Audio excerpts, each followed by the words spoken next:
Hi, I'm your host, Eric Hightower. Welcome to this week's segment of Sports Corner. I'm here with my co-host, Curtis Killer Killings and CJ Wilson. It's been an interesting week in football this weekend. We're going to start today's show off with FSU versus Cookman. FSU, the number 8 Division I ACC champions, took on Bethune-Cookman, and it wasn't very pretty for Bethune-Cookman, but the Wildcats definitely showed up. They played. They even got on the scoreboard, which was a level of satisfaction for the team, I would say. You went to the game? Yeah, I was at the game. Enjoyed it? Yes, sir. Well, the Wildcats took on Florida State this past weekend, and as you can see, it was a 54-6 win for Florida State. But I want to talk about more as the teams as the individual. Let's talk about Bethune-Cookman coming up for this upcoming season. They took on Florida State, which was a great test for them going into this MEAC play. It shows them that, hey, we got some confidence into the MEAC. It should be easy cakewalk. I have them winning the MEAC. Their biggest test will come, I believe, at Howard. October the 12th, which is for their homecoming. They picked us to win the MEAC, and they picked Howard second in the MEAC. So that's going to be a big test. And then when it comes to the playoffs, that's going to be the biggest thing for the Bethune-Cookman Wildcats. Can they bring it in of the playoffs? I have them winning the MEAC, of course, being family in the Classic. But when it comes to the playoffs, can they get over that hump and win not one game, but go to the championship? I mean, they had the talent to do it, but can they actually do it is the question. I think that this weekend Bethune-Cookman, they probably found out things about their team that they didn't Exactly. know. They probably found out that they were more talented than they might have thought. Like going to be as the number 8 team in the country. FSU is there. There's not a team that Cookman has played that can compare to the talent level, the skill level, the level of knowledge, the type of program that FSU is. And for Cookman to have that experience, I feel like for the rest of the season, like their first MEAC game is coming up next weekend. Right. Them coming into the game being 3-1, their only loss being to Florida State. And beating FIU, might I add. And beating FIU, which was a great accomplishment. I think Cookman, like CJ said, I have them winning the MEAC as well. I have them beating FAMU in the Classic. And in the playoffs, I think that this game, them playing on that skill level, will prepare them to be able to compete with teams that are more athletic. And what I like to say, I just have to disagree with both of you guys. Just for Cookman to go out there and have that Division I experience against a top elite program, and for them to go down it was a couple mistakes that I know that Coach Jenkins is going to get the boys back together. Excuse me? Correctable mistakes. Exactly. That can be correctable, and it's going to help benefit the team in the long run where we're going to be able to clinch the division this year and come back as champions again this year. But what I want to see out of the Wildcats and what's going to have big playoff implications is can they become more balanced on offense? I mean, running the ball 30, 40 times is just not going to get it, man. You have Eddie Poole, Preston Cleckley. You have some great receivers, Joe Moore Gordon. You have a transfer from Miami. I mean, you can throw the ball. You have great quarterbacks. Quentin Williams, Warren, Mr. Florida. Jackie Wilson, who has one of the strongest arms I have ever seen. And that's what the people come out there come to see. People want to see the ball in the air. You're right about that. We have great running backs as well. Isidore Jackson gets back healthy. Him and Anthony Jordan, that's going to be a big thunder and lightning combination. But to be more to win the playoffs, you have to be more balanced. Did you guys see Anthony Jordan running over those D1 athletes? Oh man! And he helped put 6 on the board as well. Anthony Jordan should have been at one of those schools, no doubt about it. I mean, we have a lot of talent that should be at those schools. That's why I believe when it comes to the playoffs, we have a chance to take it all the way. I believe it's going to come down on can we be more balanced and take it there. One thing I can say about the game, and CJ gave me the incentive to even talk about this, is the fact that Coach Jenkins, he kind of coached conservative. Yes. I feel like he could have opened the playbook up because they had nothing to lose at the point when they were losing. Exactly. I think we should have saw some flea flickers or some Hail Marys or some trickery going on. Yeah, you're right. I feel like you said, the playbook was kind of closed in. We had against Florida State, we had nothing to lose, so shoot all your guns. Take all your chances. Also think about it like this. Maybe Coach Jenkins was playing his playbook as conservative as he did. But for scout purposes. Yeah, I was just about to say that. games. Yeah, if you look at that, this game really didn't count towards our conference record. So he was probably trying to hold back a little bit. That was a great play there. So yeah, exactly. James Wilson, freshman quarterback. But yeah, I believe he was trying, hold the playbook back some against for the MEAC opponents, so that the players, so their players won't be on film, so other teams will be able to study us to the maximum potential that they could. Exactly, but Bethune-Cookman, they should have a pretty promising season after this game, getting over this hurdle. But what do y'all think the Florida State Seminoles are going to do after this point? Because they're undefeated right now. They just had a small opponent like Bethune-Cookman. But I know next week they got a bigger game coming up. Yep, the ACC. I say they're contenders for the ACC championship this year. Even though you got a couple Heisman runners as Taj Boyd, Clemson, Right. a few good good ACC teams. I think Florida State will be able to pull it off this year and clinch the division under the ACC. No doubt about it. Their biggest test will be the Clemson Tigers, which is at Death Valley. That's going to be great game. That's going to be a hostile environment at Death Valley. They don't call it Death Valley for nothing. Then they have the Florida Gators at the end of the season at Ben Hill Griffin. So two big challenges, and also the number 15 ranked Miami Hurricanes. Don't sleep on the Miami Hurricanes. So they have the number 3 ranked team in the country with Clemson, the number 15 ranked team with the Miami Hurricanes, who will be played in Tallahassee, and then you'll have the number 19 game against the Florida Gators at Ben Hill. And also, if they win those games, right, they're a possible rematch with Miami in the ACC championship. Question: Taj Boyd struggled a little bit this weekend. Still came out with the win. Is he still one of your top contenders for the Heisman running? No doubt about me. What all about it, he got the win. Like I said last week, to be considered a Heisman contender, you got to have those big plays, those big clutch moments. When the time was for them to step up and make a play, Todd stepped up and made a play for the Clemson Tigers and made it happen. But a lot of things have to happen also for Florida State to make it to the national championship. We have Alabama, who's undefeated, who's looking like they're going to roll. You know, they have to beat LSU. They have to beat to win the SEC championship. Then you have out in Oregon, who looks like nobody can stop them out there. They have a Stanford team, and also Stanford on the flip end. If they beat Oregon, then they could get in. So a lot of things have to happen for Florida State to get into the national championship run. But if they take care of business and win those games, football games, and outscore their opponent, I think they'll get the chance. Exactly. You have a freshman quarterback in Jameis Winston. I mean, this guy is amazing. To be a freshman, he's head over heels. Future Heisman candidate. No doubt about it. I believe during this time in Florida State, he's going to lead them to a national championship.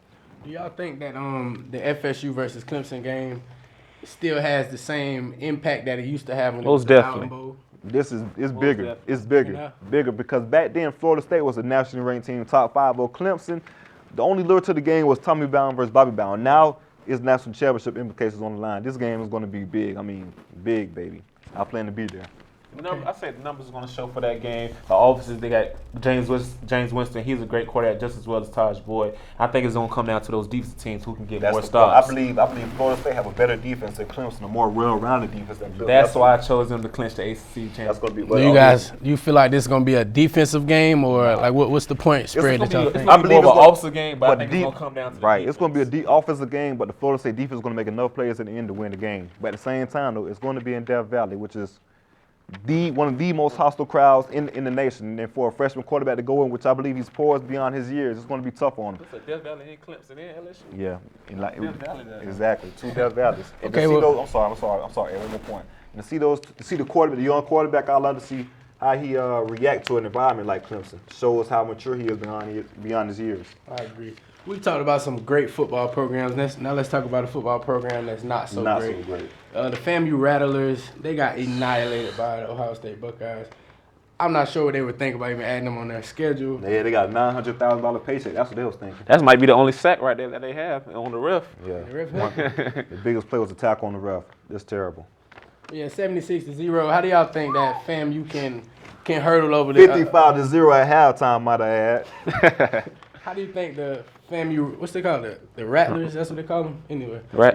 That Team West? Okay. How do you think they'll overcome this loss of such a high point margin? I mean, FAMU, one thing I can say, they have a great coaching staff. They may have one of the best best coaching staffs in the MEAC. The head coach, Earl Holmes, a former NFL player, 10-year pro vet.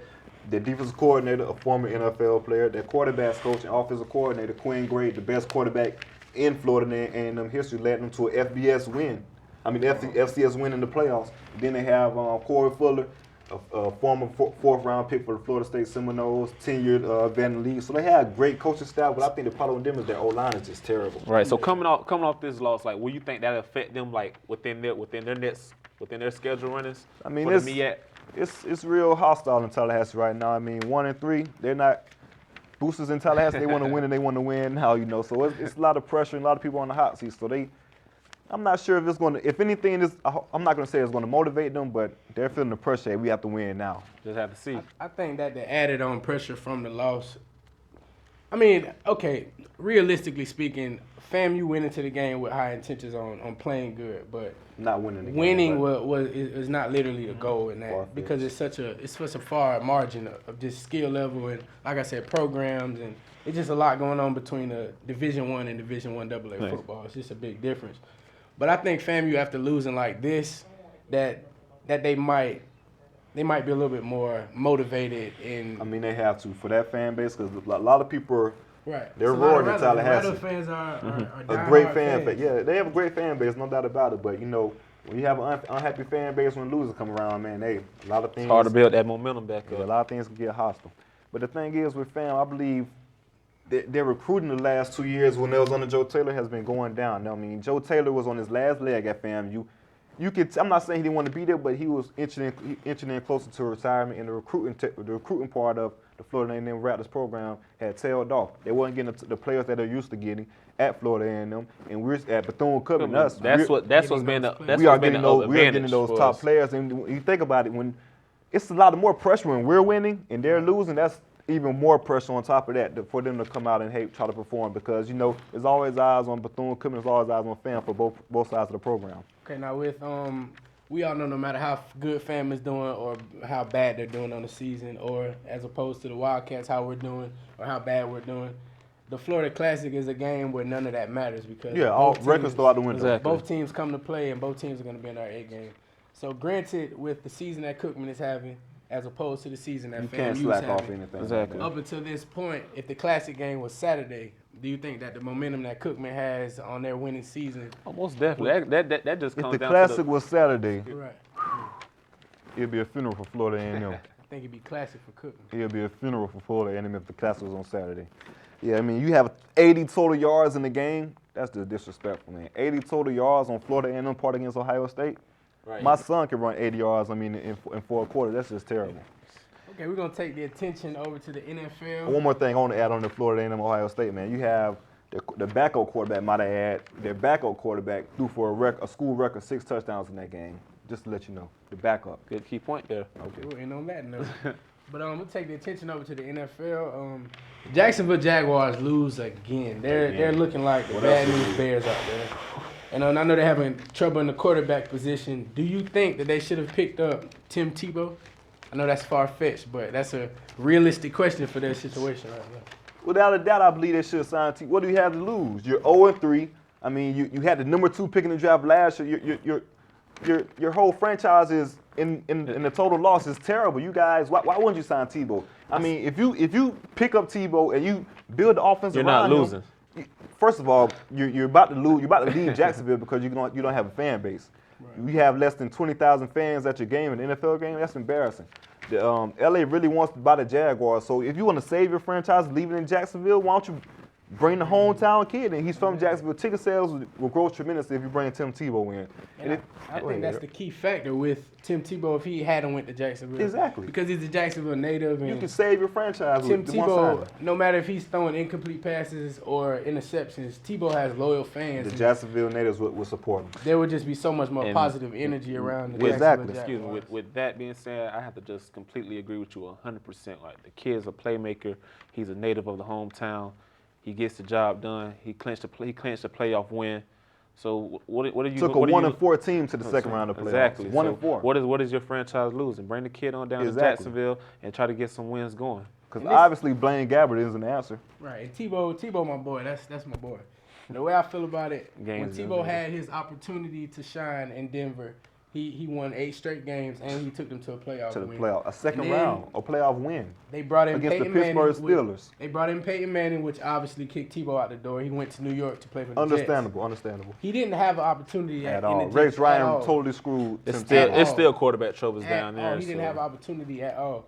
So I just don't like when people bash Tebow because his last standing impression on the NFL was positive. He didn't have a chance in New York. So would you bring him into your program as a playmaker, or you bring him in as a quarterback, but you change the offense? You look at the Washington Redskins, what they did with RG3, how they changed the offense to the zone read. We're going to get on that later on, too. You look at the Seattle Seahawks, you look at the San Francisco 49ers, the league is changing. Michael Vick with Philly with Chip Kelly. If you look at those guys, they change the offense to their personnel. Why can't you do that for Tebow?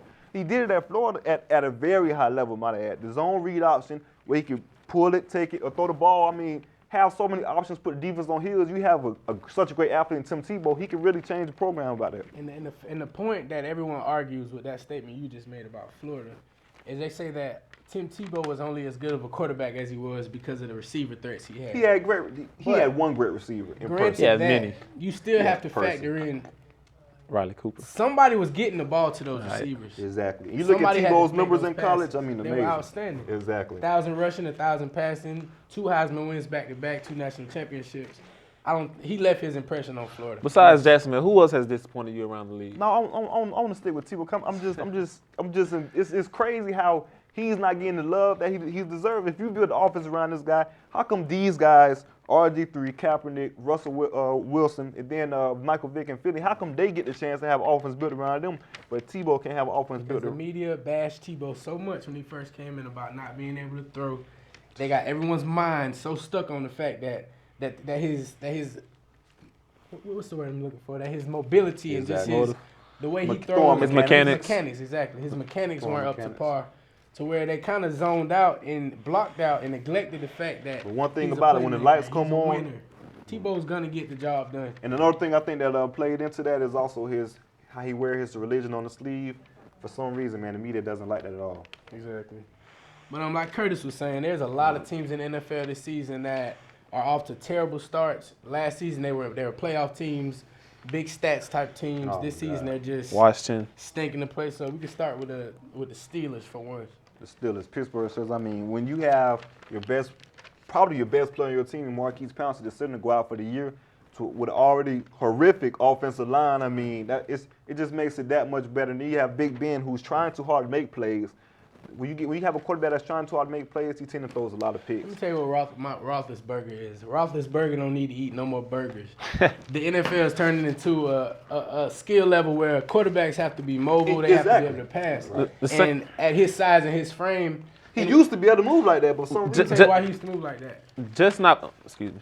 Go ahead. A few years back, NFL defensive linemen were big, meaty, slow guys. Nowadays, you look at a defensive lineman, you can't tell if he's a lineman or receiver. He still has that mobility, though, as a quarterback to get in and out the pocket. But what I want the key point is that because down there in Pittsburgh, they're still having some OC troubles where him and the quarterback, that's a big point. Get on the same page. And I want you to elaborate more into that on what really is the issue besides Pittsburgh being banged up. I know they're a little injured. They lost a few players on the defensive side of the ball. Like, what's mainly the relationship where Pittsburgh not and able to? Is it the receiver core that they have now? They lost Mike Wallace, who was a burner. He took the top off the defense. Antonio Brown, he's not really getting it going. He had a 200-yard receiver game yesterday, but when you have Mike Wallace, he complements Antonio Brown. That's a 1-2 punch. But you have Todd Haley. They're just him and Ben Roethlisberger is clashing. I mean, they're not on the same page. If you're not on the same page with your OC as a quarterback, that spells trouble for your franchise. And then they also eliminate their running game away from it. Pittsburgh, the receivers that they had, Willie Parker. One question. Historically, what have been the Pittsburgh Steelers been known for? Defense and running, right? Defense and run game. Both of those are gone. Exactly. Both of those are gone. Well, y'all Enough just answered said. the question. That's why the Steelers are doing terrible. Another team that's not doing so good is RG3 in the Washington Redskins. We're just going to add it on into the NFC, the Giants and the 49ers. These mainly the NFC teams who we normally know to start to get into playoffs. Exactly. And now they're struggling. But what I say with Washington, the Giants, and the 49ers, they're led by good quarterbacks. And I think like later on down the season that they'll be able to get it going on. The Mike Shanahan and RG3 situation, I'm not too skeptical. I'm a little too skeptical about it. RG3 is right. The media. I don't think he's 100% ready yet. I was an RG3 fan before. I won't start to back off that because he seems to love the attention to me. He seems to love the media. Great media presence. When you call your own press conference as a player, it's something wrong with that. But I mean, he's not. As you can see, he's not the same RG3 as was last year. He's not 100%. And the reason the Redskins were so good last year, once again, because of the offense they had. Right. You give the ball to Alfred Morris, RG3 keeps it around the edge with that 4.3 Olympic speed. Track her their bell if you guys didn't know. You have that type of weapon. Then he can throw the ball as well. I mean, you have defense at a hex with just 3 options: to run the quarterback, the great running back, or the passing offense with good receivers. But now he's just a drop back passer who's limited mobility wise. I mean, that defense hones in on that and they can take advantage of it without So you're saying like those 3 options, it all starts from him. Exactly. Right, he's the origin. The quarterback. It all starts with him. The running game all starts. The offense all starts with him. They're going to focus on the running quarterback first of all. That's when you hand Alfred Morris up the middle for a 20-yard, 15-yard game. The passing game, the play-action pass game, that's going to open up a lot of passes for them guys. And also their defense is horrendous. Man. So speaking on of quarterback problems, what about the Kaepernick situation? What's going down there in San Francisco? What's going down there in San Francisco? Let me tell you Kaepernick's problem. Kaepernick's too busy focusing on being a model rather than being an NFL quarterback. Yeah, look at that. He's Kaepernicking right now. He's kissing himself. He has tattoos everywhere. Not tattoos, but kissing his tattoos publicly and just. He's a party. I think Kaepernicking. But all the ESPN magazine covering up naked and having the ball in front of your genital areas, that's useless. Exactly. When you're winning, that's acceptable. But when you're not winning, that looks bad. I must say he had a great game against the Green Bay Packers to open up. But once again, the Green Bay Packers, as we see now, aren't too great as well. But the last 2 games have been horrendous. Granted, in Seattle, that's a different story. But the Colts. Yeah, I don't understand. The Colts, I don't understand at all. And Kaepernick, you're my fantasy quarterback. You have to be better. Speaking of the Colts, we have to touch on Trent Richardson. Trent Richardson, first game as a Colt. First carry. What would you rate? First carry, a touchdown. That was an A+ move by Jim Irsay, the Colts. You get 2 of the top 3 picks in the 2012 draft, 2 of them. Andrew Luck and Trent Richardson. That's just amazing. And just for the Cleveland Browns, how can you? I don't fathom how you guys could trade a first-round pick for your second-year running back who rushed for 13 touchdowns and 950 yards last year.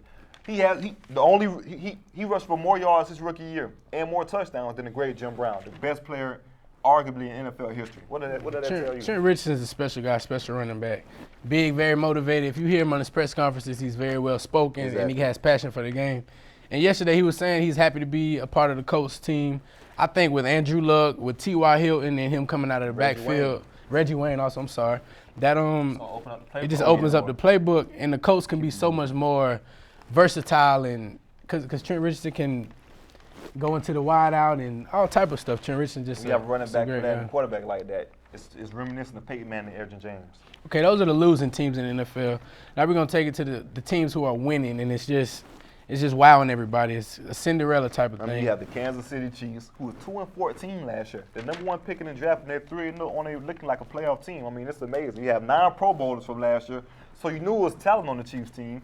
Eric Berry, who in my eyes is the best safety in the league right now, in my eyes, with a tail end off of Ed Reed in his later in the career. I just think the Chiefs needed some chemistry, and they're finally They finally getting it all together. Who don't turn the ball over, who's a smart quarterback, and the coach with Andy Reid, who's been there with Philadelphia, took them to 4 NFC championships, 1 Super Bowl. You got the memo of Ed Reed going back?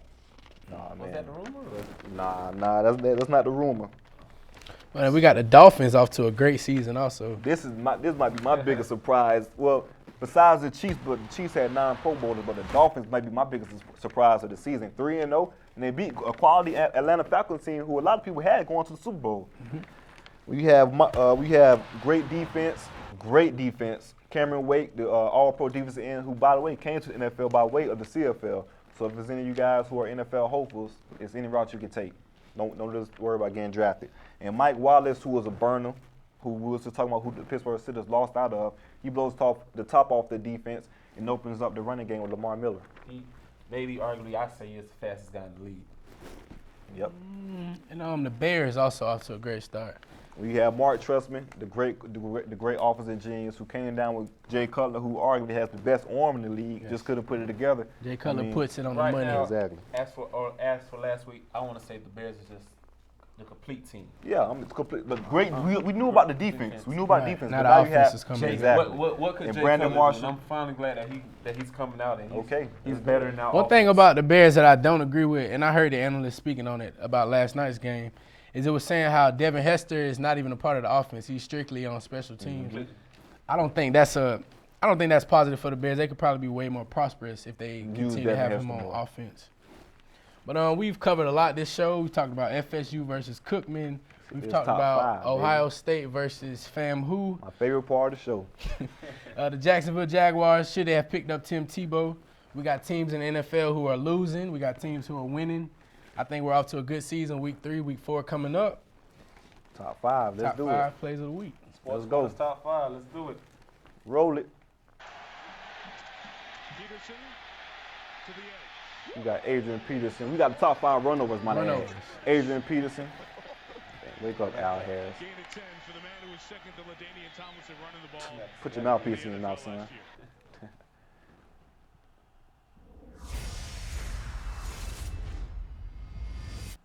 Oh, Will Gay. Boom. One more time. And we just walk over him. And I feel sorry, 'cause Will Gay is a native of Tallahassee, my hometown, but golly, son. That's why I say Pittsburgh still struggling in their second D. Yeah. Oh, Brett Favre. The gunslinger. AP. I wouldn't want to tackle that man one-on-one. Nobody would. Exactly. Number Ooh. 4. Just step on So him. much power. Oh, behind man. that. That's ridiculous. We have one of the greatest athletes, so-called the greatest athlete ever, Bo Jackson over Bob Bosworth. Boom. Run through your chest. And this guy was one of the best linebackers in the league. He was talking so much trash up coming to that game, and Bo just annihilated him. Bo knows. Great athlete. Great athlete. 4.2 at 230. I'm sorry, 4.1. Combine record. Here he is. Ray Jones, the great Florida Everybody State running back. remembers Son, just pick this squad. those. Helmet comes out. This why. All the quick football just been. This is unbelievable. North Carolina. You see why you're a basketball Tuck school. mine in. Yeah, I'll tuck mine in. That's insane. You see why you're a basketball school.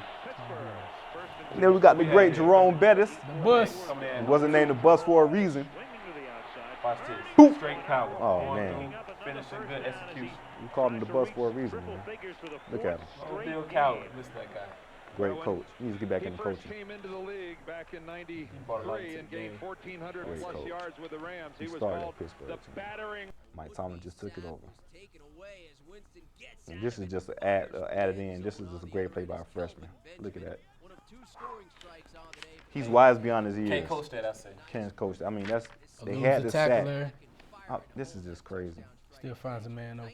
Throws off the back foot, his Freshman. left foot actually. Good throw, good Falling catch. down. And that about wraps up our top 5 plays of the week. I hope you've enjoyed our show today. I'm your host, Eric Hightower. I'm Curtis Killings. Charles Wilson. Till next time. Sports Corners. One of 2 scoring strikes on the day for the Florida State.